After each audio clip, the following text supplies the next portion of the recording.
But ಇಲ್ಲಿ ವರ್ಷದ 365 ದಿನನೂ ನೀರಿರುತ್ತೆ. ಕಾಲೆಷ್ಟಿದೆ ಅದೆಷ್ಟು ಅಗಲ ಇದೆ ನೋಡಿ. ಇಲ್ಲಿ ಇದು ಹೆಬ್ಬೆರಳು, ಇಲ್ಲಿ ಹೆಬ್ಬೆರಳು, ಇಲ್ಲಿಂದ ಎಷ್ಟು ಅಗಲ ಇದೆ ನೋಡಿ. ನನ್ನ ಕಾಲಿರೋದು ಎಷ್ಟು. ಇದು ಒಂದು ಸೈಡ್ ನಿಂತಿರೋದು. ನಿಮಗೆ ಇದು ಸೈಡ್ ಆ್ಯಂಗಲ್. ಇದು ಕೆಲವೊಂದು ಮೂರ್ತಿಗಳನ್ನ ಕೆತ್ತಿರುವಂಥ ಜಾಗ ಇದೆ. ಇದು ಭೀಮ ದೇವರು, ಭೀಮರಾಯ.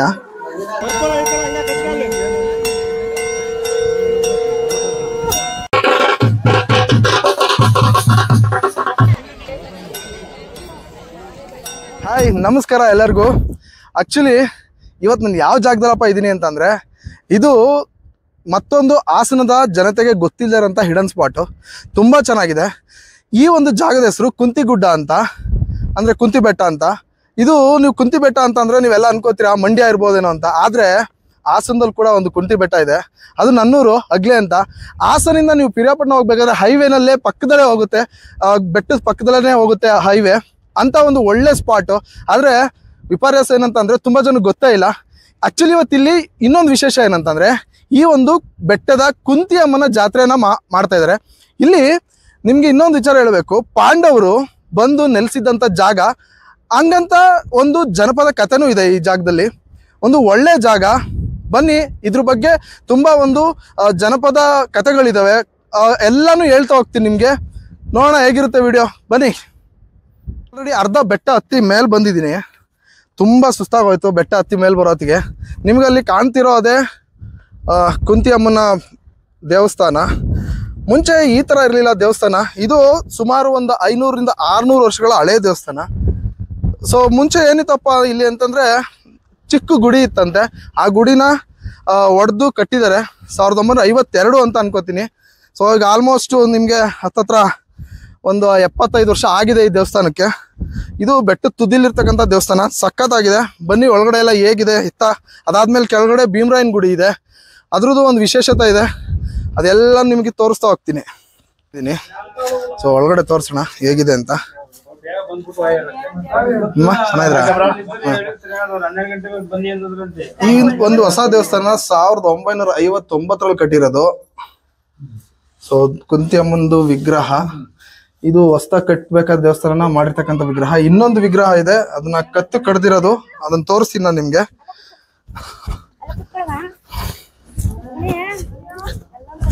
ಈ ಒಂದು ವಿಗ್ರಹ ಇದು ಇದ್ದಂಥ ಹಳೆ ವಿಗ್ರಹ. ಈಗ ಅದನ್ನ ಕಡ್ದಾಕಿದ್ದಾರೆ.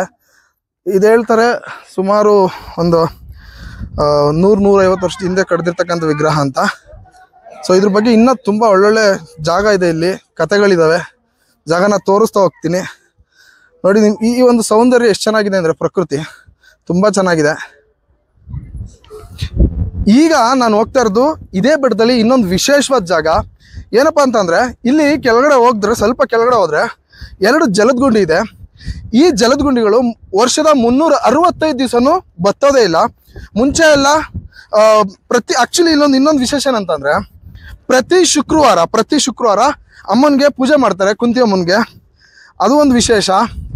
ಅದನ್ನು ಈ ಅಮ್ಮನ್ನ ತೊಳೆಯೋದು ಕೆಳಗಡೆ, ಆಗಲೇ ಹೇಳಿದೆ ಅಲ್ವಾ ನಾನು ನಿಮಗೆ, ಜಲದ ಗುಂಡಿಗಳಿದ್ದಾವೆ ಇಲ್ಲಿ. ವರ್ಷದ ಪ್ರತಿದಿನ ನೀರಿರುತ್ತೆ ಅಂತ. ಆ ಜಲದ ಗುಂಡಿಯಿಂದ ನೀರು ತಂದು ಅಮ್ಮನ ತೊಳಿತಿದ್ರಂತೆ ಮುಂಚೆ. ಬಟ್ ಈಗ ತೊಳೆಯಲ್ಲ, ಅಂದರೆ ಲೈಕ್ ಆ ನೀರನ್ನು ಉಪಯೋಗಿಸಿ ತೊಳೆಯಲ್ಲ, ಪುರೋಹಿತರೆ ತಂದು ತೊಳಿತಾರೆ. ಆ ಒಂದು ಜಲದ ಗುಂಡಿಗೆ ತೋರ್ಸಕ್ಕೆ ನಿಮ್ಗೆ ಹೋಗ್ತಾ ಇದ್ದೀನಿ. ತುಂಬ ಒಳ್ಳೆ ನೀರು, ಕುಡಿಯೋಕ್ಕೆ ಒಳ್ಳೆ ಶ್ರೇಷ್ಠವಾದಂಥ ನೀರು ಆ ಜಲದ ಗುಂಡಿಯಿಂದ ಬರ್ತಾ ಇರುತ್ತೆ. ಸೊ ಅಲ್ಲಿಗೆ ಹೋಗೋಣ ಬನ್ನಿ. ಚೆನ್ನಾಗಿ ಜಾಗ ಇತ್ತು ಬರಲಿಕ್ಕೆ, ಹತ್ತಕ್ಕೆ ಇಳಿಯೋಕ್ಕೆಲ್ಲ. ಬಟ್ ಈಗ ತುಂಬ ಕಷ್ಟ. ನೋಡಿ, ಇದೇ ಜಲದ ಗುಂಡಿ. ಇವಾಗ ಯಾರು ಕ್ಲೀನ್ ಮಾಡಿಲ್ಲದೆ ಸ್ವಲ್ಪ ಪಾಚಿ ಗೀಚೆಲ್ಲ ಬೆಳೆದಿದೆ. ಬಟ್ ಇಲ್ಲಿ ವರ್ಷದ 365 ದಿನನೂ ನೀರಿರುತ್ತೆ. ಇಲ್ಲಿಂದ ಕೆಳಗಡೆ ಹೆಂಗೆ ಹರಿದು ನಿಮಗೆ ಕೆಳಗಡೆ ಕಾಣಿಸ್ತಿರ್ಬೇಕು, ಅಲ್ಲಿದೆ ಇನ್ನೊಂದು. ಇವಾಗ ಏನು ಮಾಡ್ತಾರೆ ಅಂತಂದರೆ, ಕೆಳಗಡೆ ಅದರಲ್ಲಿ ಇಲ್ಲಿ ನಾವು ನಮ್ಮೂರಿನ ರೈತರೆಲ್ಲ ಹಸುಗಳಿಗೆ ನೀರು ಕುಡ್ಸೋಕ್ಕೆ ಅದಕ್ಕೆಲ್ಲ ಯೂಸ್ ಮಾಡ್ತಾರೆ.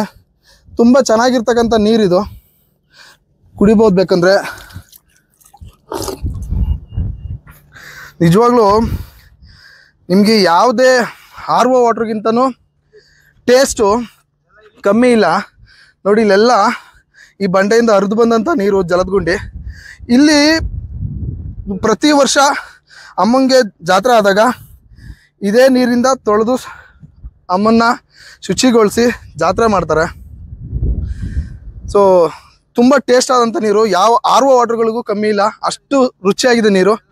ಬನ್ನಿ, ಇಲ್ಲಿಂದ ಇನ್ನೂ ಒಂದು ಸ್ಟೋರಿ ಇದೆ. ನಿಮ್ಗೆ ಆಗಲೇ ಹೇಳಿದೆ ನಾನು, ಪಾಂಡವರು ನೆಲೆಸಿದ್ರಂತೆ ಇಲ್ಲಿ. ಅವರ ಏನು ವನವಾಸದ ಟೈಮಲ್ಲಿ ಪಾಂಡವರು ಇದ್ದರು. ಅದಕ್ಕೆ ತುಂಬ ಜನಪದ ಕಥೆಗಳಿದ್ದಾವೆ ಇಲ್ಲಿ. ಈಗ ಅದ್ರ ಬಗ್ಗೆ ನಾನು ಹೇಳ್ತಾ ಹೋಗ್ತೀನಿ.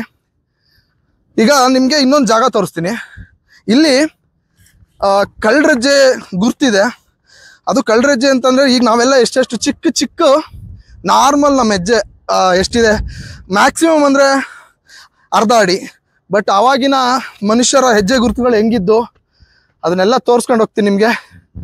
ಬನ್ನಿ, ಗುರುತು ಅಂದರೆ ಮನುಷ್ಯರ ಹೆಜ್ಜೆ ಗುರುತು ಎಷ್ಟೆಷ್ಟು ಅಗಲ ಇದೆ ಅಂತ ನೋಡಿ. ಸುಮ್ಮನೆ ತೋರಿಸ್ತೀನಿ, ನಾನು ಚಪ್ಪಲ್ ಬಿಚ್ಚಿಬಿಟ್ಟು ತೋರಿಸ್ತೀನಿ. ಇಲ್ಲೆಲ್ಲ ಜಾರಿ ಇರೋದು ನೋಡಿ. ಇಲ್ಲಿ ಒಂದು ಹೆಜ್ಜೆ, ನನ್ನ ಕಾಲು ಎಷ್ಟಿದೆ ಅದು ಎಷ್ಟು ಅಗಲ ಇದೆ ನೋಡಿ. ಇಲ್ಲಿ ಇದು ಹೆಬ್ಬೆರಳು, ಇಲ್ಲಿ ಹೆಬ್ಬೆರಳು, ಇಲ್ಲಿಂದ ಎಷ್ಟು ಅಗಲ ಇದೆ ನೋಡಿ. ನನ್ನ ಕಾಲಿರೋದು ಎಷ್ಟು, ಇಲ್ಲಿಂದ ಜಾರಿ ಮತ್ತೆ ಇಲ್ಲಿ ಬಂದು ನಿಂತಿರೋದು ಈ ಥರ. ಇಲ್ಲಿ ನನ್ನ ಕಾಲಿರೋದು ಎಷ್ಟು, ಇದು ಇಷ್ಟು ಅಗಲ ಹೆಜ್ಜೆ. ಅವಾಗಿನ ಮನುಷ್ಯರು ಎಷ್ಟೆಷ್ಟಿದ್ರು ಗುರು, ಸುಮಾರು ವರ್ಷಗಳ ಹಿಂದೆ ನೋಡಿ. ಇದೆಲ್ಲ ಹೆಜ್ಜೆಗಳು, ಮನುಷ್ಯರ ಹೆಜ್ಜೆಗಳು. ನನಗೆ ಅದೇ ಆಶ್ಚರ್ಯ ನೋಡಿ. ಇಲ್ಲಿ ನನ್ನ ಕಾಲಿರೋದು ಇಷ್ಟೇ, ಆಗಿನ ಪಾದಗಳು ಮನುಷ್ಯದ ಎಷ್ಟೆಷ್ಟು ಅಗಲ ಇದ್ದು. ನಿಜವಾಗ್ಲೂ ಶಾಕ್ ಆಗುತ್ತೆ ಗುರು ಇದೆಲ್ಲ ನೋಡ್ಬಿಟ್ರೆ. ಈ ಥರದ್ದು ತುಂಬ ಇತಿಹಾಸ ನಮ್ಮೂರು ಬೆಟ್ಟಕ್ಕಿದೆ.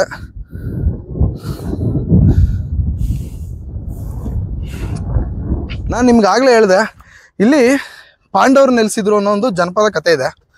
ಏನಪ್ಪ ಇದ್ರ ವಿಶೇಷ ಅಂತಂದರೆ, ಪಾಂಡವರ ವನವಾಸದ ಟೈಮಲ್ಲಿ ಪಾಂಡವರು ಇಲ್ಲಿ ಬಂದು ನೆಲೆಸಿದ್ರಂತೆ.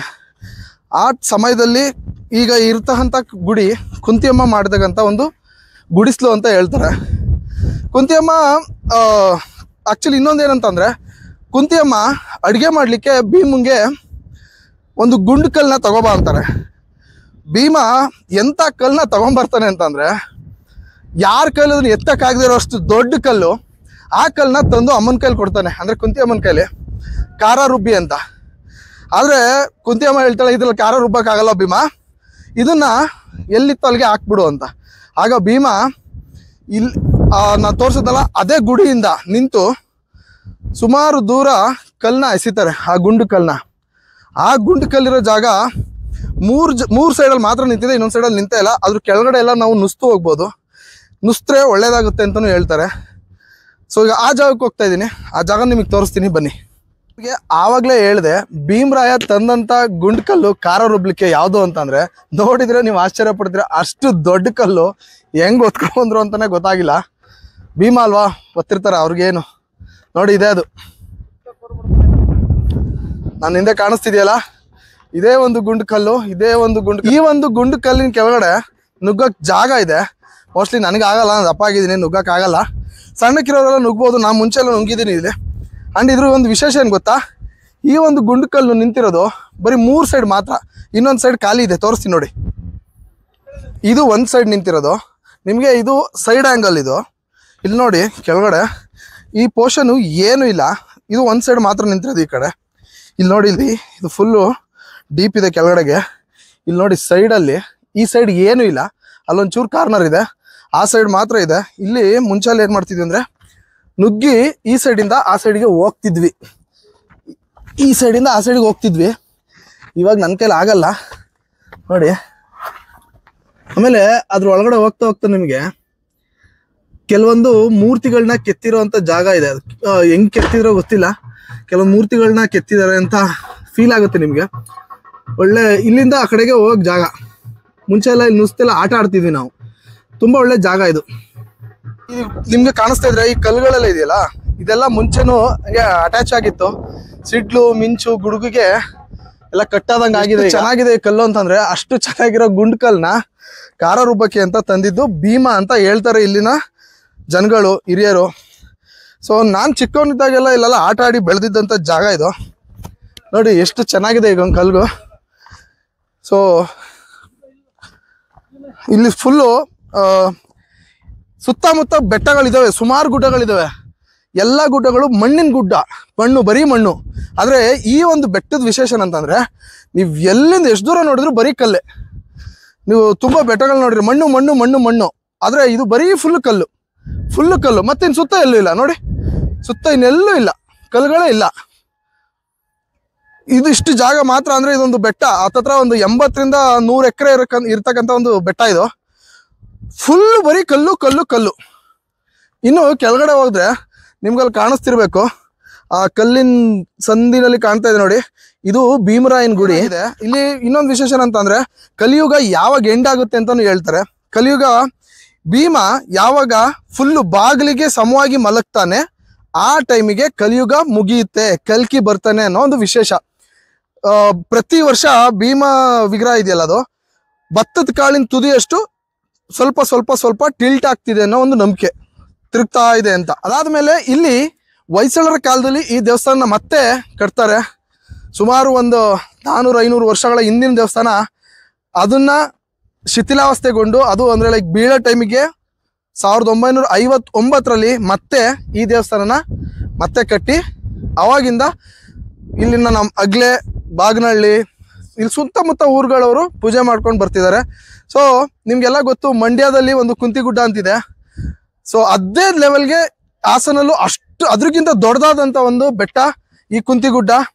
ಯಾರಾದರೂ ನಿಮಗೆ ಈ ಜಾಗಕ್ಕೆ ಬರಬೇಕು ಅಂತಂದ್ರೆ ಸಿಂಪಲ್ ಏನಿಲ್ಲ, ಹಾಸನಿಂದ ಗೊರೂರ್ಗೆ ಹೋಗ್ಬೇಕಾದ್ರೆ ಪಿರಿಯಾಪಟ್ಟಣ ಹೈವೇನಲ್ಲಿ ಹೋಗ್ಬೇಕಾದ್ರೆ ಕಾಣುತ್ತೆ ನಿಮಗೆ ಈ ಒಂದು ಬೆಟ್ಟ. ಬನ್ನಿ, ಒಂದೊಂದು ದಿವಸ ಆರಾಮಾಗಿ ಪಿಕ್ನಿಕ್ ಮಾಡೋಕ್ಕೆ ಒಳ್ಳೆ ಜಾಗ. ನಿಮ್ಗೆ ಆಗ್ಲೇ ಜಾಗ ತೋರಿಸ್ದೆ. ದೇವಸ್ಥಾನ ಮೇಲ್ಗಡೆ ಕುಂತಿಯಮ್ಮನ ದೇವಸ್ಥಾನ ಇದೆ, ಕೆಳಗಡೆ ಭೀಮರಾಯನ ಗುಡಿ ಇದೆ, ಇನ್ನ ಜಲದ ಗುಂಡಿ ಇದೆ, ನಿಮಗೆ ಎನಿ ಟೈಮ್ ನೀರು ಸಿಗುತ್ತೆ. ಅದಾದ್ಮೇಲೆ ಅಲ್ಲಿ ನಿಮ್ ತೋರಿಸ್ದೆ ಆಗ್ಲೇ ಹೆಜ್ಜೆಗಳು. ಅವಾಗಿನ ಕಾಲದಂತ ಜನ ಎಷ್ಟು ದೊಡ್ಡದಾಗಿದ್ರು ಅನ್ನೋಕ್ಕೆ ಆ ಪಾದಗಳೇ ಸಾಕ್ಷಿ. ಆ ಒಂದು ಹೆಜ್ಜೆಗಳನ್ನ ತೋರಿಸ್ದೆ. ಅದಾದ್ಮೇಲೆ ಈ ಗುಂಡು ಕಲ್ಲು, ಇಲ್ಲೆಲ್ಲ ಬಂದು ಆರಾಮಾಗಿ ನಿಮ್ಮ ಟೈಮ್ ಸ್ಪೆಂಡ್ ಮಾಡ್ಕೊಂಡು ಹೋಗ್ಬೋದು. ಬನ್ನಿ, ಪ್ರಕೃತಿನ ಉಳಿಸಿ ಹಾಳು ಮಾಡಬೇಡಿ ಅಷ್ಟೇ. ನೀವೇನೇ ತಂದ್ರು ಪ್ಲಾಸ್ಟಿಕ್ ಏನಾದ್ರೂ ತಂದ್ರೆ ಅದನ್ನ ವಾಪಸ್ ತಗೊಂಡು ನೀವು ನಿಮ್ಮ ಅದನ್ನ ಮನೆಗಳಿಗೆ ತಗೊಂಡೋದ್ರೆ ಪ್ರಕೃತಿನೂ ಉಳಿಯುತ್ತೆ, ಈ ಜಾಗನೂ ಹಂಗೆ ಚೆನ್ನಾಗಿರುತ್ತೆ ಅಂತ ಹೇಳಕ್ ಇಷ್ಟಪಡ್ತೀನಿ. ಇಷ್ಟೆಲ್ಲ ತೋರಿಸ್ಕೊಂಡು ಮುಂದೆ ಹೋದ್ರೆ, ಈಗ ಅವತ್ತು ನಮ್ಮೂರಲ್ಲಿ ಕುಂತಿಯಮ್ಮಂದು ಜಾತ್ರೆ, ಈ ಬೆಟ್ಟದಲ್ಲೇ ನಡೆಯುವಂಥ ಜಾತ್ರೆ, ಭೀಮರಾಯನ ಗುಡಿ ಹತ್ರ ಜಾತ್ರೆ ಆಗುತ್ತೆ. ಯಾಕಂದ್ರೆ ಮೇಲ್ಗಡೆ ಅಷ್ಟು ಜಾಗ ಇಲ್ಲ ಜಾತ್ರೆ ಮಾಡೋಷ್ಟು. ಇನ್ನೊಂದು ವಿಶೇಷ ಈ ಜಾತ್ರೆದು ಏನಪ್ಪಾ ಅಂತಂದ್ರೆ, ಈ ಒಂದು ಜಾತ್ರೆಗೆ ಯಾವುದೇ ಜಾತಿ ಧರ್ಮ ಏನು ಇಲ್ಲದೆ, ಎಲ್ಲ ಜಾತಿ, ಎಲ್ಲ ಪರಿಶಿಷ್ಟ ಅದು ಏನಾನ ಇದೆಯಲ್ಲ, ಯಾವ ಕ್ಯಾಸ್ಟು ಏನು ಇಲ್ಲದೆ ಎಲ್ಲ ಬಂದು ಮಾಡುವಂಥ ಒಂದು ಜಾತ್ರೆ ಇದು. ಈ ಒಂದು ಜಾತ್ರೆಯಲ್ಲಿ ಏನು ವಿಶೇಷ ಅಂತಂದ್ರೆ 108 ಎಡೆಗಳನ್ನ ಇಡ್ತಾರೆ. ಆ ಎಡೆನ ಅಂದ್ರೆ ಆ ಅನ್ನ ಬೇಯಿಸೋ ವಿಧಾನನೇ ಒಂದು ಡಿಫ್ರೆಂಟು. ಅನ್ನ ಬೇಯಿಸ್ಬೇಕಾದ್ರೆ ಅರ್ಶಿನ ಅದು ಏನೇನೋ ಹಾಕಿ ಮಾಡ್ತಾರೆ. ಅಲ್ಲಿಗೆ ಹೋಗ್ತಾ ಇದ್ದೀನಿ ಈಗ, ಅದನ್ನು ತೋರಿಸ್ತೀನಿ ನಿಮಗೆ. ತುಂಬ ವಿಶೇಷವಾಗಿರುತ್ತೆ ಜಾತ್ರೆ. ಶ್ರಾವಣ ಮುಗಿದು ಮೊದಲನೇ ಶನಿವಾರ ಮಾಡ್ತಕ್ಕಂಥ ಜಾತ್ರೆ ಇದು. ಸೊ ವಿಶೇಷವಾದಂಥ ಜಾತ್ರೆ. ಈ ಒಂದು ಏನು ಮಳೆ ಬರ್ದೇ ಇದ್ದಾಗ ದೇವ್ರ ಹತ್ರ ಕೇಳ್ಕೊಂಡು ಈ ಒಂದು ಜಾತ್ರೆನ ಮಾಡೋವಂಥ ಒಂದು ಮುಂಚೆ ಎಲ್ಲ ಮಳೆ ಬರ್ದೇ ಇದ್ದಾಗ ಈ ಜಾತ್ರೆ ಮಾಡಿ ಮಳೆ ಬರ್ಸ್ತಿದ್ರಂತೆ ಅನ್ನೋ ಒಂದು ನಂಬಿಕೆ ಕೂಡ ಇದೆ. ಅಲ್ಲಿಗೆ ಹೋಗ್ತಾ ಇದ್ದೀನಿ, ನೋಡೋಣ ಹೆಂಗಿರುತ್ತೆ ಅಂತ. ಜಾಗದಲ್ಲಿ ಈ ಒಂದು ಅನ್ನನ ಬೇಯಿಸಿ ಈ ಥರ ಉಂಡೆಗಳನ್ನ ಮಾಡಿ ಎಡೆ ಇಕ್ಕೋ ಒಂದು ಪ್ರೋಸೆಸ್ಸು ಆಲ್ರೆಡಿ ಸ್ಟಾರ್ಟ್ ಮಾಡೋರೆ ನೋಡಿ. 101 ಎಡೆ.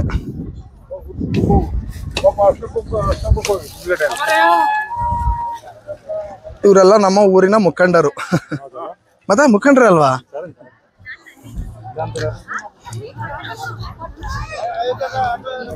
ಹನುಮಮ್ಮ ಎಷ್ಟು ಎಡೆ? 101.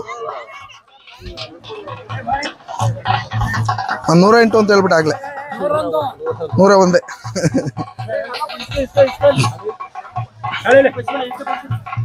101 ಎಡೆ ಅಂತೆ. ಸಾರಿ, ನಾನು ಆಗ್ಲೇ 108 ಅಂದೆ. ಒಂದು ನಿಮಿಷಮ್ಮ.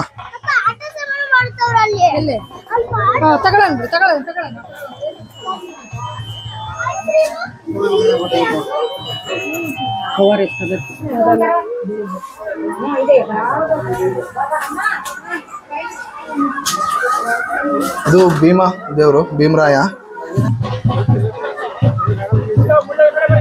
ಈ ಒಂದು ಜಾತ್ರೆಗೆ 3 ಅಡ್ಡೆಗಳು.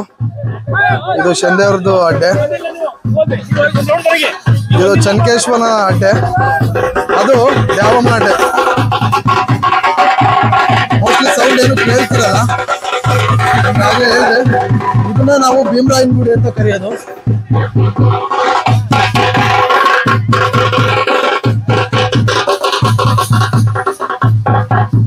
ಮೋಸ್ಟ್ಲಿ ನಾನೇನು ಮಾತಾಡಿದ್ರೆ ಕೇಳಿಸಲ್ಲ, ಮಾತು ಕಮ್ಮಿನೇ ಇರುತ್ತೆ.